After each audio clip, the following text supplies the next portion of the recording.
here's to the crazy ones.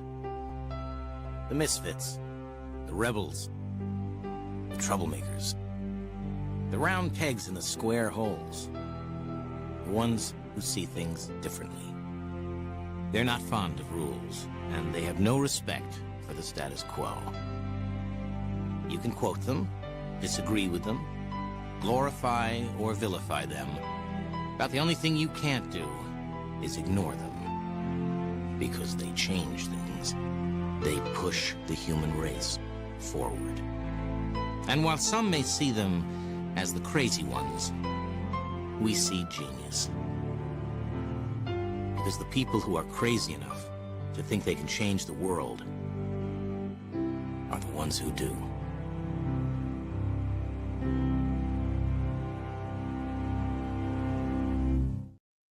Hey friends, it's Marc Mandel again. Welcome back to episode number 4 of Customer Experience Changemakers. It's my latest show and I'm thrilled that you're here with me.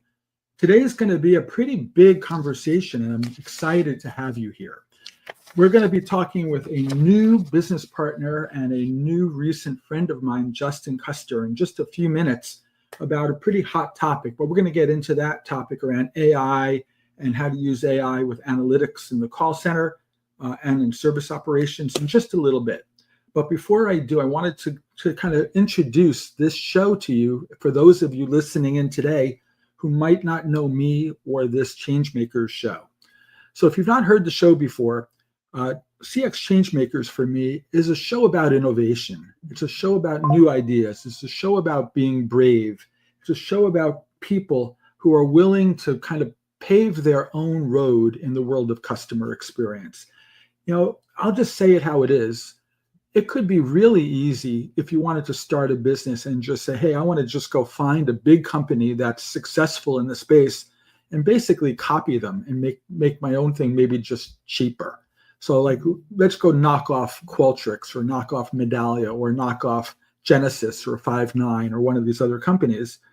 But the people on this show are not that. The people who I love to bring onto this show are the people like in that Apple ad, the people who said, I think I can change the world. And they're the ones brave enough to stick their necks out and try. And that's why I call the show CX Changemakers, because I have this opportunity to meet some amazing people who are out there taking those risks, paving their own roads, and frankly, making a difference in the customer experience ecosystem. And we're going to talk to a gentleman, again, Justin Custer, in just a couple of minutes, who's one of those guys who I believe deeply has quite a story that you need to hear. But before Justin and I get too into that conversation, I wanted to cover just some quick housekeeping things. Firstly, I wanted to talk about something that I love doing. I'm a big reader. I'm a voracious reader, especially around topics of customer experience work. And every now and again, I come across a new book that either just comes onto my radar screen or maybe it just got published. And I like sharing that book with you. And then we'll figure out a way, if you're interested in getting a copy, if all you have to do is message me over in the comment screen on the side here. Or if you're listening in on LinkedIn or if you're listening in on YouTube, in the comments section of those particular platforms, and just say, get me a copy of this book and I'll make sure you get it. And the book I want to talk about today is a brand new book that just literally came out, I think it's yesterday. It's called The Psychology of CX 101 by a friend of the show. His name is Marc Levy. And I don't know if you know Marc or not, but Marc is the head of customer experience for a company called Frontier Communications. And he has such a deep expertise and he's so passionate about customer experience work. And he took the time to take some of his own experiences and assembling them into this new book. And he's asked me to not just talk about this, but I said to him, I would like to buy a bunch of copies of this book from you, Marc, and give them out to readers of this show. Let me tell you for a minute what I think makes this book special. You know, there's so many books out there and ways we could learn about new techniques, we'll call it, techniques of CX, whether that be strategy ideas, whether that be technology ideas. But what Marc talks about in this book is a little bit different. He talks about the deep psychology and specifically the behavioral psychology, behavioral economics, in fact, of CX, and how do we really get into our customers' heads in a way that really helps us not just to deeply understand them, but to help actually change an outcome. And let me give you an example of what I mean by changing an outcome. I don't know if you know a gentleman named Daniel Kahneman. I don't mean personally, but at least by reputation. He won a Nobel Prize for something called the peak end rule. And I don't know if you've heard of it or not, but if you haven't, it just takes 2 seconds to explain. Kahneman in his research said people, generally speaking, in any experience remember a grand total of 2 things: the peak of the experience, the high or the low, and the end. Everything else sort of becomes a grayed out blur in people's memories. And what he said was, if you really want to improve the experience, it's really probably the easiest thing you can do is just to focus in on the end. Make that last moment memorable and positive.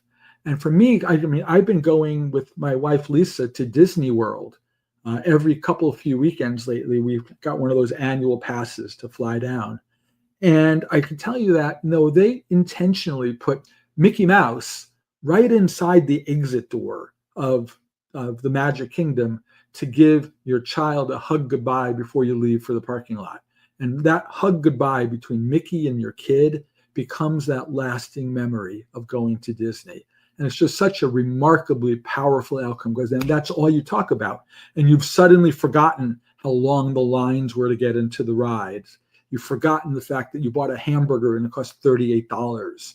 Right? All you remember was Mickey hugged the kid goodbye, and it was pretty magical. And if you want to find out more about this type of thing, think about the psychology of CX and what Marc wrote about in his book. As I said, just ping me for a copy. It's brand new. It's on Amazon. Either I'll get you a copy myself, or I'll send you a code where you could just download if you're on a Kindle or whatever your copy you want, and you'll get it. It's a terrific book. I read it recently, and I can't endorse it highly enough. Now, let's change gears for a minute. What I really want to talk about while we're here is this topic of AI. And, we can't have a conversation these days in business without talking about AI. AI is every place, whether that be in our marketing work, in our sales work, in our customer support work. Think about almost the entirety of the customer's journey with almost any company. And AI is every place. And the question remains, or the debate remains, at what point does AI pose an opportunity to start to downscale our headcount? Or to what point is AI really designed to take the headcount that we have and just make them really great at their jobs? And you think about the way I summarize this, one side of the argument is about efficiencies, right? Driving efficiencies. But you and I know that at least as important as being efficient, and maybe even more so, is the idea of creating great customer experiences. And to what extent do efficiencies cause trade-offs for strong customer experience outcomes? Sure, you might save some money by deploying AI in a call center to do a certain customer interaction, by having to reduce maybe your level 1 service technicians, whatever it might be. But at what point does that jeopardize the experience? And is that a good, prudent decision to make? In my opinion, I would like to see AI as an enabler, and AI as an amplifier, and AI as an analyzer, and AI as an empowerer, more so than a replacer. I think if we have a good, strong organization around us who are already competent and good at their jobs, I believe very strongly that AI can make a good employee a great employee. And at the same time, if you have an employee who's a little bit on the weaker side, or a little bit more of the inexperienced side, it could level them up too to be just as good as your best employees. So it's sort of like a level upper, more so than it is a replacer. In my opinion, at least. I'd love to hear your opinions about that. If you feel differently, or if you have prior experiences with other ways of thinking about it, Tell me I'm wrong. Call me out in the comments on the chat on the side and say, hey, Mark, I think you're full of it because we could cut our headcount 20% with AI, and I want to hear about that. But all that said, there's one area in AI that I've been in and around for a long time, and that's using AI to really empower us to understand more deeply, to understand what's going on in the myriad of customer engagements that we're having. Think about even a typical frontline service call center team. They could have thousands, if not tens of thousands, of conversations each and every day with customers. And those conversations are full of gold nuggets of information. But it's also typically really hard, frankly, to find those nuggets and to pull them out and learn from them. Now, there's been an attempt over the years, this is not a new idea, to use AI to analyze all of our customer conversations. I don't care if you're putting in transcripts. I don't care if we're figuring out ways to feed in call recordings, email, notes, whatever it might be. Think about any of our text interactions or our spoken interactions. If we can start to data mine those interactions in an accurate and actionable way, we can learn a ton from our customers. Now, that idea is not new. That idea probably goes back. I remember the first time, I was an early employee going on 15, 16 years ago now, probably more than 16 years ago, at a company you may know that used to be called Clarabridge. I was like employee number 7 or something in that company. So it goes back a long while ago. But the gentleman who's going to be popping in here in a second, Justin, we're going to talk about something that's a little bit of a departure from that. And what makes Justin's business different, and we're going to talk a lot about this, is this fact that he figured out ways that AI, in a modern sense, could take the complexity out of those analytics. There's always been analytics. The question is, how accessible are they, using an Apple terminology, how accessible are they to mere mortals without being a data scientist, without being a kind of a Python coder, without being something? Just if you have the ability to take that data and mine it for real actionable intelligence quickly and easily with like 3 clicks of the mouse. So Justin is going to be my guest today. Let's take a moment to bring Justin on. I want to have him introduce himself to you. And then Justin and I are going to spend probably 20, 30 minutes just having a good conversation about this topic, because I really want you, as my friends listening in, to get an understanding of what Justin's business is about, because I think he's one of these guys that's going to be seen when history is recorded here as being one of those real change maker guys, those guys that are putting out there something better and materially different than the other folks. So with that said, Justin, I want to bring you on and say, hey, thanks for being here. Marc, what an intro. Thanks for having me.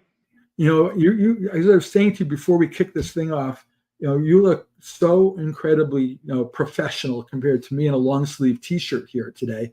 But I can tell you in certain that I operate best when I'm in my most comfortable state. And for this is my most comfortable state. So I'm hoping it makes my head work in my best possible way. Justin, thank you. What I'd love to do is, you and I met not that long ago. You and I met only 4 or 5 weeks ago, and we've had a bunch of interactions since meeting. And it dawns on me that while I think I have a pretty good understanding of what you're up to and kind of who's Justin and kind of what lane are you in this world of customer experience work, because the words, I could say this, customer experience as a term means a lot of different things to a lot of different people. And what I'm curious about, can you take just a few minutes and take my friends and me through just kind of the who's Justin story and kind of give me a sense on the lane that you're sitting in and how you see your business and where you're trying to take it? Yeah. The who's Justin story, I think, to give you the business focused component of who's Justin, I started my career with Accenture, big global consulting firm. And I worked with them for about 8 years. My primary focus was really designing and implementing customer service solutions. I got to do that for the biggest companies in the world. I got to work in 12 different countries. Wow. Incredible opportunity for me to learn the way that the world works, the way that business works.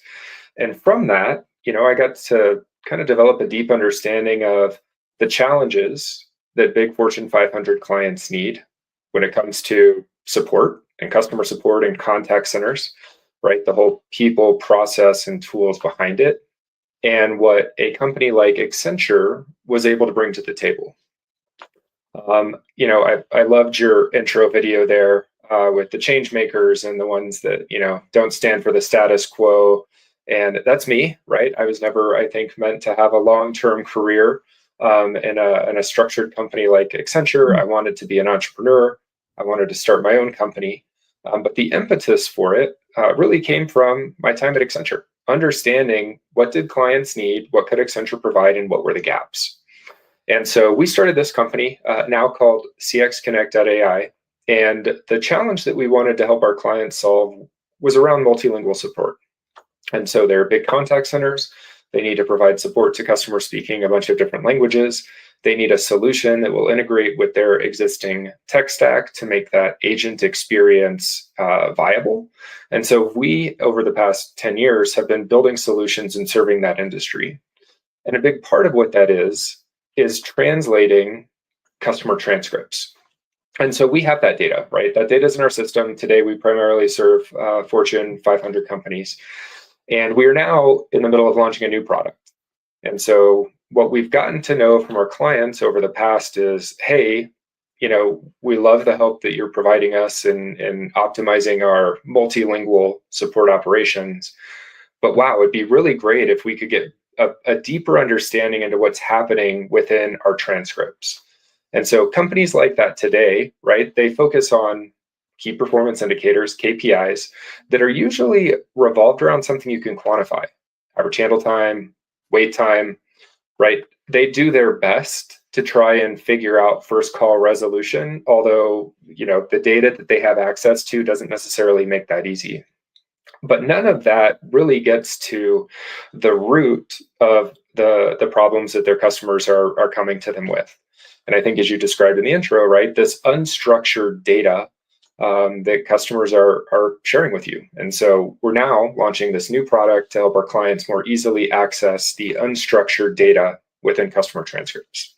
Interesting. You were talking a second ago, and you kind of brought back a moment of kind of personal PTSD for me, where I was thinking back, you were talking about different ways these kind of service operations and contact center teams manage their businesses. And one of them, I'm not going to name names because I'm going to be a little bit mean about it, but there was a large direct-to-consumer company that I did some work with that sold flowers all over the United States. They were a large national floral company. And they did a lot of their business initially over the phone. In fact, their company, I could say this, their company's name was their phone number. And that said that they became a website much later on. Probably a very successful company. They were hugely successful. But the reality is the gentleman who was running the contact center, I had a chance to meet with him, and he had about an 800 or 900 seat contact center in the pretty sizable to support flower orders. Yeah, especially around, not just, Valentine's Day and Mother's Day, but just generally. And I asked how he gets compensated and how he gets bonused. And he said, it all comes down to queue time and handle time. He goes, my boss wants people off this phone quickly. And so he says, in fact, watch this. And he typed something. We were in the call center at the time at his desk. And they had, if you could picture this, like what looks like a sports stadium scoreboard up on the wall that literally had all of the call queues and how many people were waiting on hold. Yep. Seen those before. Right, and what the average metrics are for each queue. He typed something on his computer on his desk, and all those call queues or those hold queues went to zero. And I said, what did you just do? He said, I just hung up on 1,100 people.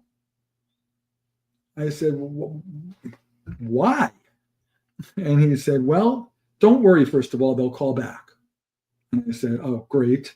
And then he said, because by having the way my system's set up here, by flushing these call queues, the handle time resets to 0 when they call back. Hey, So, these are the metrics on which you're getting, benchmarked against. Optimized for that, I guess.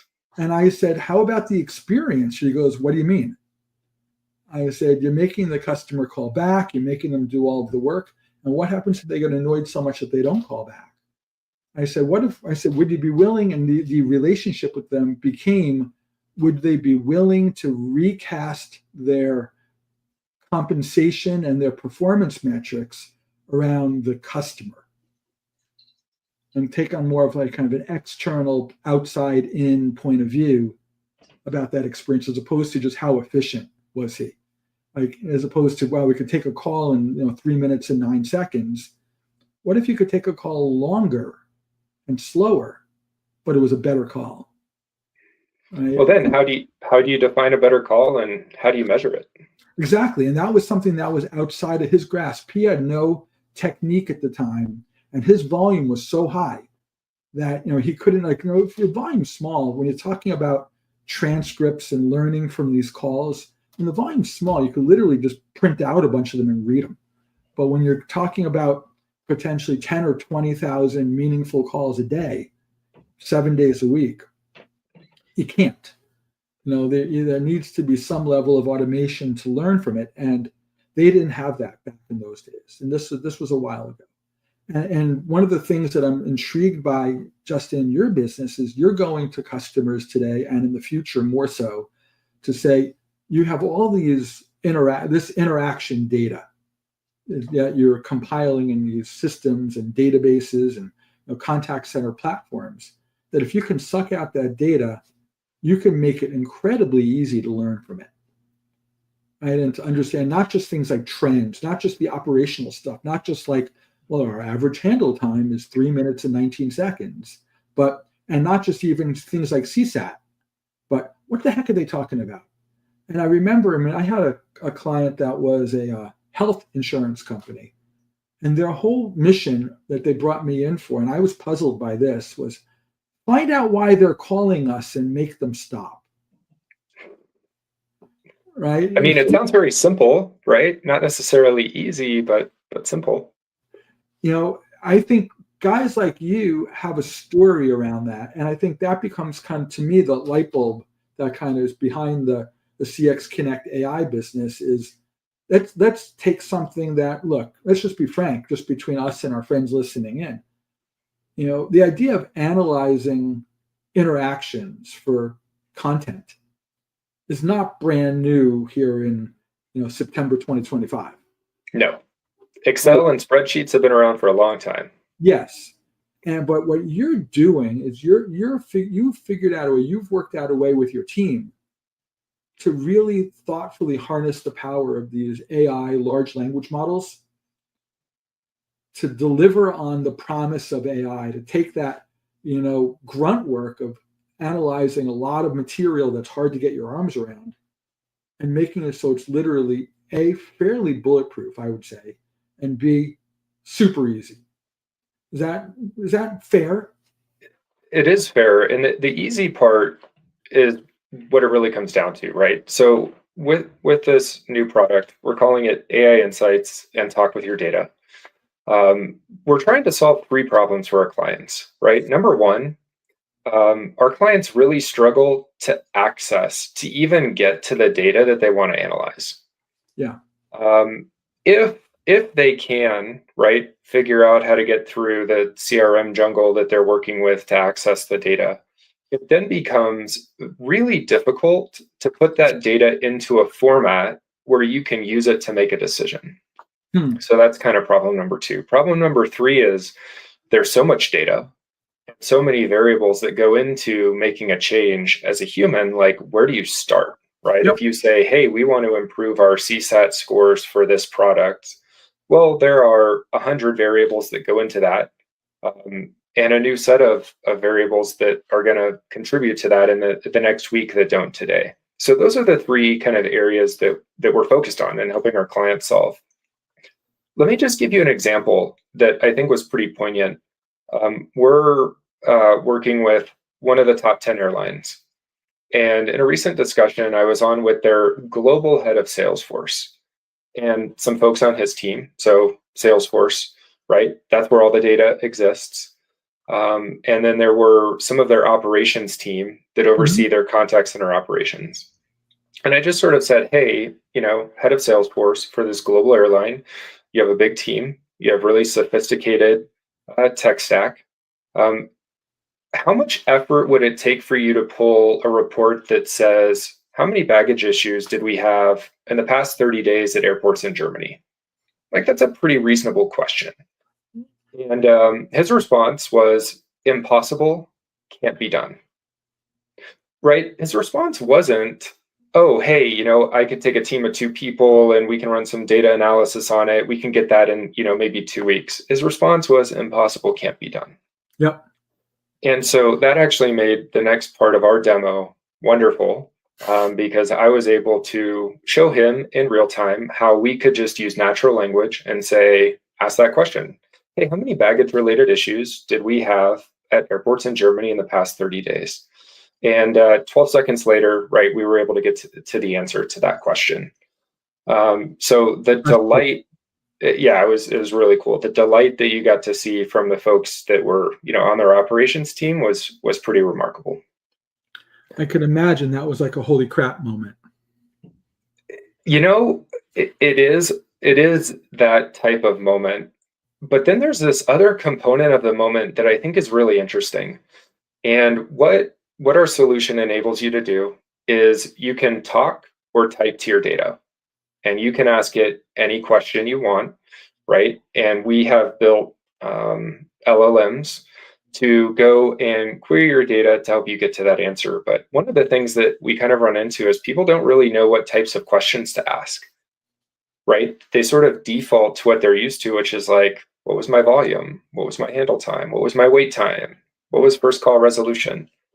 And in reality, you kind of started the conversation with AI and how is AI going to change the contact centers? And one of the things that I see is that when you can actually access the unstructured data that your customers are sharing with you, right? And this can be across any channel, email, chat, WhatsApp, voice. It can be across any language, right? And you can actually just start to engage that data. There is so much more information about your business in those customer transcripts. I think you called it a gold mine. Yep. That you can start to uncover. And so I see, in the context of AI insights, this isn't going to replace people. It's going to supercharge people. And you're going to now start to know and understand more about your business than you ever imagined. But that kind of comes with a learning curve. Like, you have to figure out, wait a minute, I can just ask my data anything? Yes, you can. Like, maybe another example that I think is going to be particularly valuable for e-commerce companies. You're launching a new product. You can come into our platform and say, hey, create a bar chart showing the number of times per hour that this new product is mentioned by our customers, and add a line showing me the average customer sentiment for that conversation. Mm-hmm. We can then, in real time, every hour across every channel that's being supported in every language, show you that data. And that chart will automatically update as new conversations happen. But that's the type of thing that, no one in the market is out there looking for this solution because they don't know it exists. And so when you introduce them, there is the learning curve of figuring out, like, wait a minute, I can do anything? Like, what should I do? Where should I start? So you kind of get to go down the rabbit hole. Do you find that people, when they're interacting that way with their data, need to be guided a little bit? Or let me rephrase that. I have found where, to your point, people don't know what to ask because they don't know what's possible. And sometimes I've seen where people want to be almost like queued up with like pre-structured questions and put them like literally on the screen so that you can go, oh yeah, I want to ask question number 4, as opposed to just being really free form in your thinking. What's your thinking about that? Yep. People absolutely need to be guided with starters. And so one of the things, right, when we launched the first iteration of this new product, we had one dashboard, right? And so you can talk to your data, you can have it create charts, you can add those charts to your dashboard. And what we realized is that actually there's so much like disparate information that you might want to understand about your data. You're going to need to create multiple dashboards. And so we had to kind of go down that path of saying, hey, here's your agent performance dashboard, right? Here's your customer sentiment and feedback dashboard. Here's your product dashboard. Here's your fraud detection dashboard, right? And so you can open up any one of those dashboards, and then yes, we do have some call it primer prompts that you can actually just click on, and you can say, hey, what are the 7 products with the highest level of customer effort, right? As an example. And even that question, right? If you were to try and get to that answer through traditional, call it reporting methods, like it's not even an option. Wait a minute, like customer effort, like how would you even handle that? Well, how would you even measure that? Yeah. You got to jump through a lot of hoops, but we've figured that one out. What's your thinking, Justin, about the non-analytical user, the business guy, who has a day job in a company, whose job it is sales leadership role or sales role or a marketing role or a support role, who needs quick answers to questions because frankly his boss is hammering them for those questions, right? And is he going to need to go to read dashboards? Is he going to need to go study charts to answer? Is he going to be able to just to literally take like the boss's question out of his Slack channel and just kind of paste it into your platform and kind of get an answer, ask a direct question, get a direct answer, and then go back and tell the boss, here's what you need to know? Yeah, so 2 thoughts on that. First off, the scenario you described, that's exactly how it works, right? Copy, paste, enter, answer, done, right? And you don't have to understand how to use a system. You don't have to understand, how to write SQL queries or the user experience of a complex workflow that, a system like Salesforce or Genesis might offer to you. Yeah. If you can talk or type, you can get to the answers you want. And so let me interrupt you. Let's not gloss over what you just said. Talk or type. Are you telling I could even talk to your data using like a microphone? Yep. Press a button, use the words. Hey, I want to understand what my top 7 products are, and I want to know what average customer sentiment is for those. Actually, create a table that shows me top 7 products, average handle time, issue types, and average customer sentiment scores.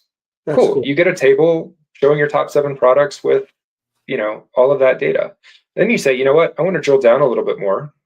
Hey, provide the conversation IDs for, issues with the iPhone 17 related to Bluetooth. Great. Here are the, 35, conversation IDs related to that specific filter that you just applied. So when you talk about like launching a new product and really solving your customer issues, no one wants to fumble through a complex UI, right? To mouse and button click, building different charts and resizing things. You just want an answer. So why not talk to it? I think that's cool. There's another part, Mark, that I think is kind of interesting of what you shared. Hey, there are all these different stakeholders, right, that want access to the data, and they want different types of data. Yep. And so one of the things that I believe is that these other users are going to start to uncover the gold mine, right, within customer data in ways that the company has never even thought about today. And so that's the part that I am particularly excited about is, hey, this isn't just customer service data. It's not about average handle time or wait time. There is product feedback data, right? Hey, how can we actually improve our product? There's competitive analysis data. I had a frustrating conversation yesterday with Lyft because of an issue in their platform, right? And I was like, hey, because of this issue, right? I needed to go someplace. I was forced to use your competitor, Uber. And here's why, right? That conversation that Lyft has, it's lost, right? They're never going to know that existed. But if they were using our platform, they would. It's just, hey, show me all the different times our customers referenced our competitor. What did they have to say? Give me an executive summary of the three sort of categories of feedback our customers shared about our competitors. What's going well, right? You can uncover that with our system Interesting. in ways that you never could have before. That's cool. How hard is this from the standpoint of preparation? I'm curious about the kind of the under the hood, behind the scenes, whatever metaphor you want to use on this platform. And my frame of reference, Justin, is coming from some of the older legacy competitive offerings that are out there, the older stuff that, without exaggeration, before you can get a meaningful anything out of them, it could take literally weeks and weeks to initially configure these systems and to optimize the. Mark, I think weeks. You're being kind there. Yeah, months, many months. It could be the better part of the first whole contract term, and it's just getting set up. Yep. And the reality is, people I don't think have patience for that anymore. I think that, I remember, and then once it's even set up, maintaining it is sort of like this black hole of going in there and kind of tweaking the rules and making sure that things get bucketed the right way all the time. And they never do. They never get them quite right. But even it's full-time jobs for multiple people in a company. Tell me about it with you. Is it the same way? Is it more? Is it less? What's the deal? Well, just to explain a little further kind of what you're describing, one of our current clients, once again, we work with big clients, right? This is a very large medical device manufacturer. And I was on with their contact center leader recently talking through our new product. And they have just initiated a new reporting project. They use Salesforce. Their reporting project is expected to take 12 months. They're going to have 8 reporting experts focused on this project. And basically what they had said is, hey, we already ran this project 3 years ago, right? That team created all of these dashboards, and the dashboards aren't what we need. And we actually don't really trust the data, right? And we're launching this new project. This is the amount of time it's going to take, the complexity involved. It's going to take 12 months in order for us to hopefully, right, round 2, get to the end result that we really want. Interesting. And, in that end result, and the way that works in some of these larger companies is you have your contact center team. There are maybe a couple of people that have a Tableau or Power BI certification, right? So they had to go through a class to learn how to use the software. And so then the business operator will send them an email and say, hey, I want you to pull this new report. Here's some of the filters. When can you have this, right? Mm-hmm. 6 hours later, right, that team responds and says, hey, got your message. We'll put this into our backlog, should have it to you in the next 2 days, right? They go spend half a day writing SQL queries, trying to figure out how to pull this report. They drop it into an Excel file or a PowerPoint, right? And you get a skewed image of a chart, and then they email it back to you, right? And then you have some follow-up questions. And so it's like, wow, okay, that took 2 or 3 people, 4 or 5 days just for us to get an answer to what seems like it should be a simple question. Yeah. So you're right, in terms of onboarding and maintenance, there's a lot, right, that people are really invested in to get that level of service. In terms of what it takes for us to set up our process, we've done all the work on the back end. We can go live with new clients on this in about half a day of work. There's no ongoing maintenance required. Now, one of the things that's important that we've learned through the process is we have prompts, right? And these prompts are what you are using to gain insights into your conversation details. And we expose those prompts to our clients. So our clients can go in and they can create their custom prompts. and they can edit existing prompts. So in terms of kind of ongoing maintenance, it's fairly lightweight, and it's the type of work that anybody who can talk or type can do. You don't need training. There are no certifications required in order to, use our services. So you don't need to be a programmer or a Python guy or a SQL person or Tableau. You could just be a business guy and get something out of this. If you can talk or type, you can get access to all of the data that you need from your business within the unstructured transcripts that your customers are sharing with you. That's Yes. cool. That's important. It's mind-blowing, and we're so fortunate to be kind of in this age of AI, even though I think we are incredibly early in the cycle. Yep. Right? It opens up the opportunity to really accelerate what we can deliver. Let me change gears with you for a minute. You were talking a few minutes ago about an airline example. You talked about working with some other large companies recently. What's the time? Well, who's your ideal customer? In other words, if you said, boy, such and such a guy at a company or such and such a company would be, perfect for this. What does perfect look like? Help me understand who's your right guy and frankly, who's your wrong guy to talk to. Quite frankly, it's probably not the type of company or even the type of industry that we're looking for right now. Today, we span a large variety of different industries. I would say, because of sales cycle complexity and time, we're probably not interested in healthcare or government. If you're not in that industry, you're in the right industry, right, to implement what we have. Right now, what we're looking for is we're really looking for innovators and early adopters. So some companies are really uncomfortable with that, right? They don't want to be first. They want a mature product with all of the bells and whistles. And right now, and really kind of, from this launch through the end of the year, we're looking for the early adopters, the folks that are excited about being first. We're looking for companies that are embracing AI.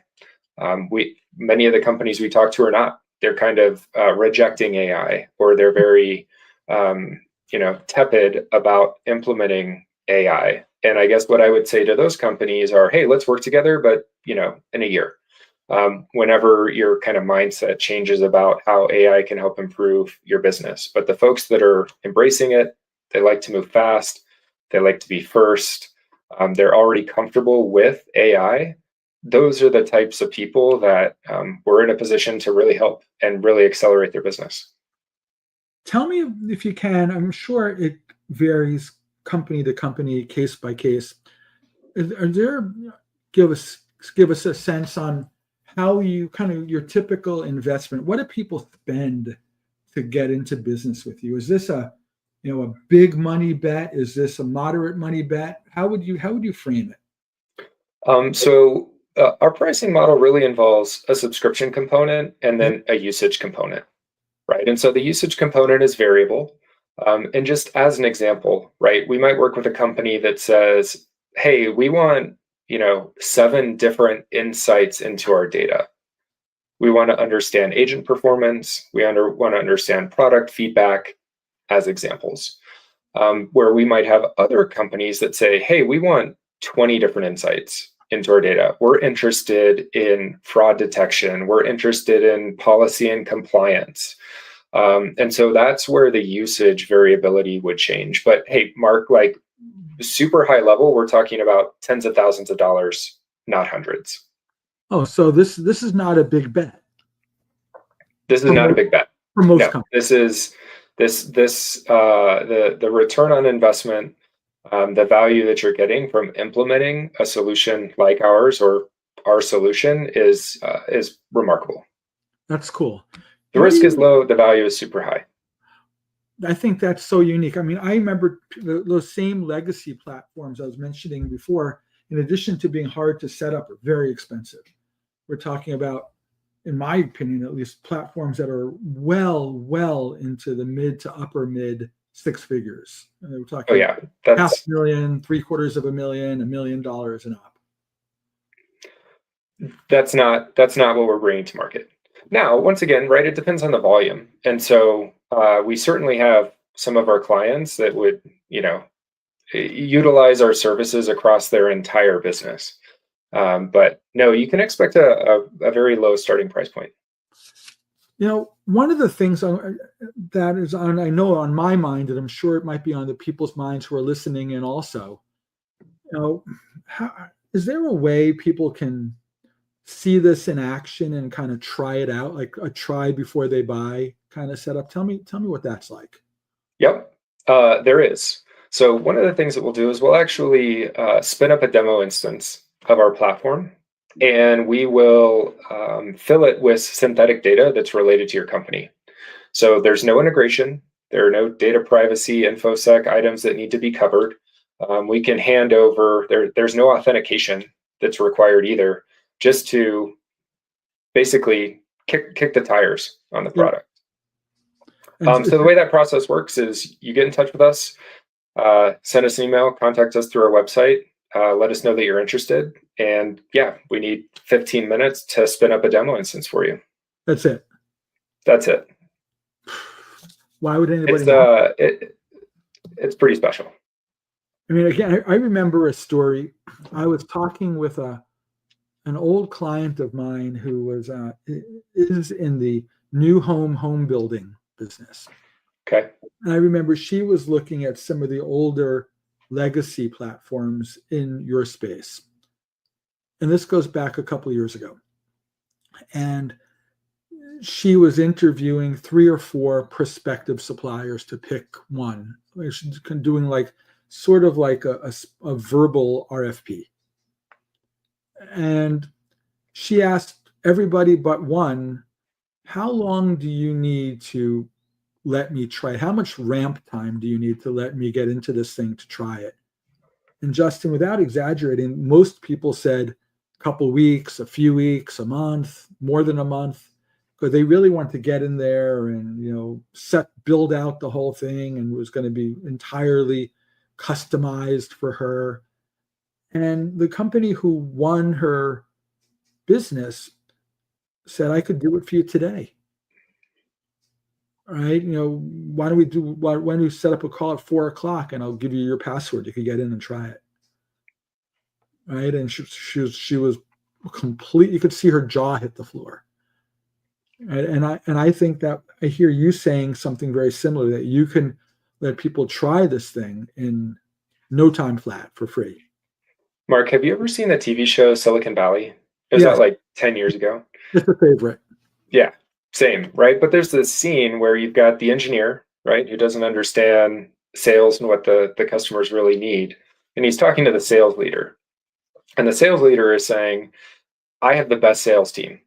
They're the best. And so you have the product person saying, well, if you have the best, can't we just create the more complex features and your team is good enough to sell them? And then, the head of sales is like, no, it's got to be the exact opposite. Yeah. You have to make it as easy as possible to get in the customer's hands. And that's what our team can do well. And so anyways, it is interesting that the different perspective there between maybe engineering and sales. And yeah, you've got to make things easy for people to implement and use. Can you give my friends and me just 2 seconds worth of advice? In other words, if you're looking at everything you know now about the space that you're in, and you said, boy, if you were on the buyer side of that conversation or the prospective buyer side of that conversation, and you were looking into your world from the outside in, what advice would you give to that outside person when they're considering this type of solution? Is it about, make sure you look into it a certain way, make sure you try a certain way, make sure you fill in the blank, whatever I don't know what the blank is that you want to fill in, but what 2 seconds worth of advice can you give to somebody off the top of your head that says, boy, if you do this, you'll be better off? Yeah, I think my 2 are, hey, this is a solved problem now, right? If you're still dancing around pivot tables and Excel spreadsheets, you're doing it wrong. Yep. I think that's a piece of advice. The other one I would say, if it's not easy, if you can't type to your data or talk to your data, then you're also doing it wrong. There's an easy path. You might have to search for it, but keep in mind, if it doesn't feel easy, keep searching. Yep. That's what I would suggest. Fascinating. So you're able to really get my head around this. So you're able to take all of this unstructured data. It doesn't matter if it's a call transcript, a chat transcript, even a phone recording, a call recording, whatever it might be, load it into your platform from wherever it resides today. That's right. Mine it for all the key learnings with like no time flat kind of turnaround. How many baggage-related issues have we had in the past 30 days at airports in Germany? Enter. Answer. So to me, the magic here is two things. One, getting that data to be processed by the AI on the back end, but then also the ability to expose a front end to a user where you could just literally talk to it, right? And Yes. ask a question, get an answer back. You don't have to think about navigating cryptic user interfaces and clicking through charts and drilling down and all the things that we're kind of pre-accustomed to. It's just ask a question, get an answer. Ask a question, get an answer. Create a chart, talk to the chart. Yes. Now keep in mind, hey, Mark, you're making this sound really simple, by the way. But our product team has been working on this product for the past 15 months. So there has been an incredible amount of engineering to go into understanding, how to ingest the data, how to structure the data in the right way, right? How to architect a very, very complex, suite of solutions to get to the end result of, oh, wait, you just click a microphone and ask the data what you want and hit enter and get the answer.